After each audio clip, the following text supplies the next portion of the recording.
down. As in the last couple of minutes here, the league has handed down its punishment now for Jalen Carter, that spitting incident from Thursday night's game against the Cowboys. Did he spit?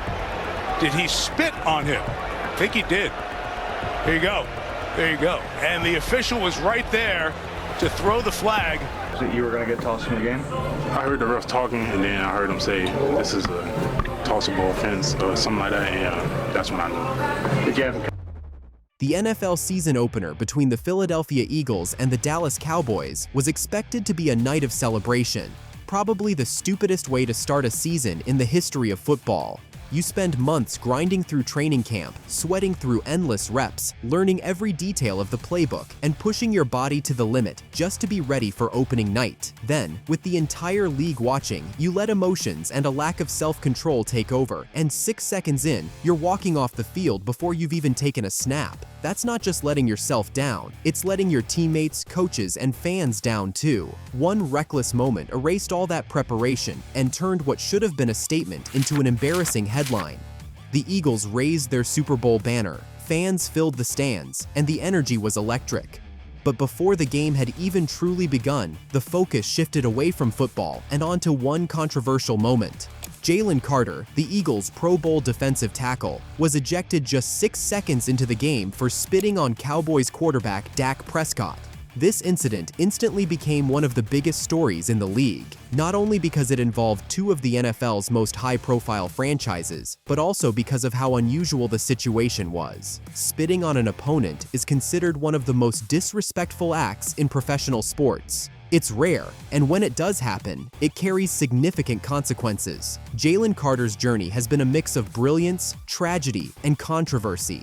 A unanimous All-American at Georgia, his immense talent made him one of the most highly anticipated prospects in the NFL. Yet his career has been shadowed by a January 2023 car crash that killed a teammate and a staff member, leading to reckless driving and racing charges for which he pleaded no contest and received probation. Drafted by the Philadelphia Eagles, Carter quickly proved his value on the field, but questions about his maturity resurfaced when he was fined and suspended for spitting on Cowboys quarterback Dak Prescott in the 2025 season opener. The incident not only tested his growth and discipline, but also drew national attention to the NFL's broader efforts to enforce sportsmanship and hold players accountable for their actions. In Carter's case, the consequences came swiftly. The NFL fined him $57,222, the equivalent of one game's paycheck. More importantly, the league ruled that his ejection from the opener counted as a one-game suspension, describing it as time served. This created a new precedent. From now on, spitting on an opponent will be treated as a one-game suspension. For Carter, this meant he avoided missing additional games. He did not appeal the penalty, and the matter was closed from the league's perspective. But that didn't mean the controversy ended there. Fans and analysts immediately began asking whether the Eagles themselves would impose further discipline. Head coach Nick Sirianni kept his answers vague, insisting that any disciplinary. The NFL fined him $57,222, faced the Kansas City Chiefs in their next game. The question lingered: would Carter be benched for at least the opening series as a team-imposed punishment? The answer was no. Carter played from the start and delivered an impactful performance, recording tackles, quarterback hits, and possibly deflecting a key Patrick Mahomes pass that led to an interception. So why was Carter's ejection such a big deal? To understand, it's important to look at both the rules and Carter's history. Spitting at an opponent is considered unsportsmanlike conduct under NFL regulations. While players have been fined for it in the past, no one had ever been suspended before Carter. By making his ejection count as a one-game suspension, the NFL effectively set a new disciplinary standard. For fans, this also raised questions about consistency.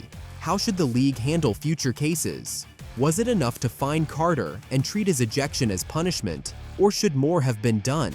Some argued that the fine and suspension were appropriate, given that Carter missed nearly the entire opener. Others believed a clearer penalty, such as missing an additional game, would have sent a stronger message. So why was Carter's ejection such a big deal? To understand, it's important to look at both the rules and Carter's history. Spitting at an opponent is considered unsportsmanlike conduct under NFL regulations. While players have been fined for it in the past, no one had ever been suspended before Carter. By making his ejection count as a one-game suspension, the NFL effectively set a new disciplinary standard. For fans, this also raised questions about consistency. How should the league handle future cases? Was it enough to fine Carter and treat his ejection as punishment, or should more have been done? Some argued that the fine and suspension were appropriate, given that Carter missed nearly the entire opener. Others believed a clearer penalty, such as missing an additional game, would have sent a stronger message. Carter's personal history also adds weight to the discussion. In college at Georgia, he was involved in a tragic car crash that killed teammate Devin Willock and recruiting staffer Chandler LaCroix. Carter pled no contest to reckless driving and racing, receiving probation and a fine. Many NFL teams passed on drafting him because of these concerns, which is how he ended up available to the Eagles at the 9th pick in 2023. Since entering the league, Carter has built a reputation as both a dominant player and a hot-headed competitor. Last season, he was flagged 3 times for unnecessary roughness. He was benched to start one game for disciplinary reasons, and in the NFC Championship, he was fined over $17,000 for hitting Washington center Tyler Biadasz with an open-handed blow to the head. That track record explains why the spitting incident raised alarms. For some, it reinforced the perception that Carter struggles with discipline. For others, it showed he still needs to mature as a professional, even as he establishes himself as one of the league's most talented defensive linemen. The Eagles, however, chose a different approach. Sirianni publicly expressed support for Carter, saying he believed in him not just as a player, but as a person. He emphasized that everyone, no matter how famous or successful, needs to feel loved and appreciated. By keeping any further discipline private, Sirianni signaled that the team wanted to handle the matter internally rather than through public punishment. This decision sparked debate among fans. Some felt the Eagles should have benched Carter for at least part of the Chiefs game to show accountability.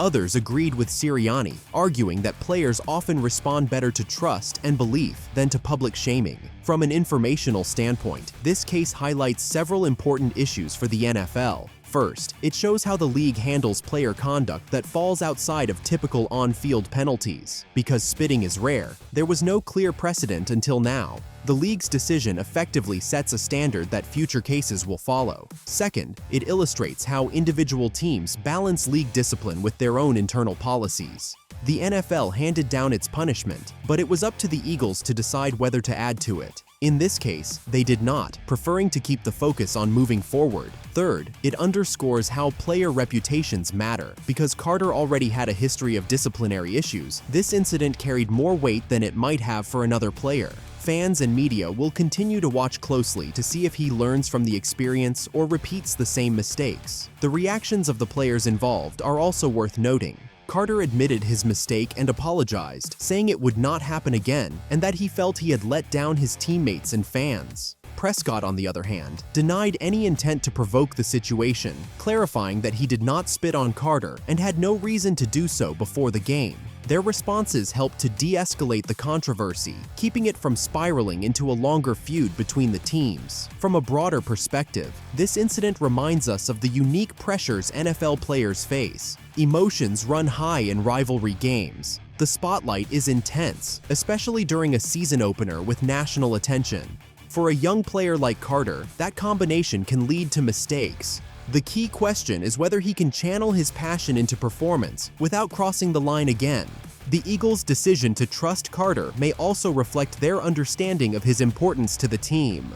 In the game against Kansas City, his presence was undeniable. Philadelphia needed his production, especially after struggling to pressure Dak Prescott in Week 1 without him.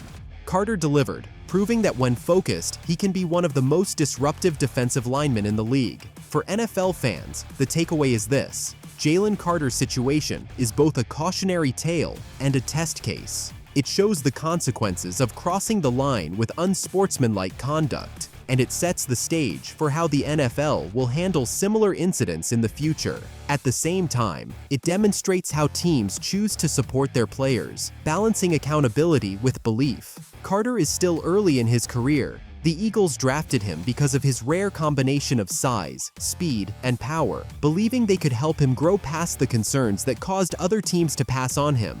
Whether he fulfills that promise will depend not just on his talent, but on his ability to stay disciplined.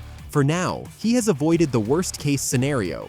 He lost a paycheck, he served what the league defined as a suspension, and he returned to make an impact in a critical game.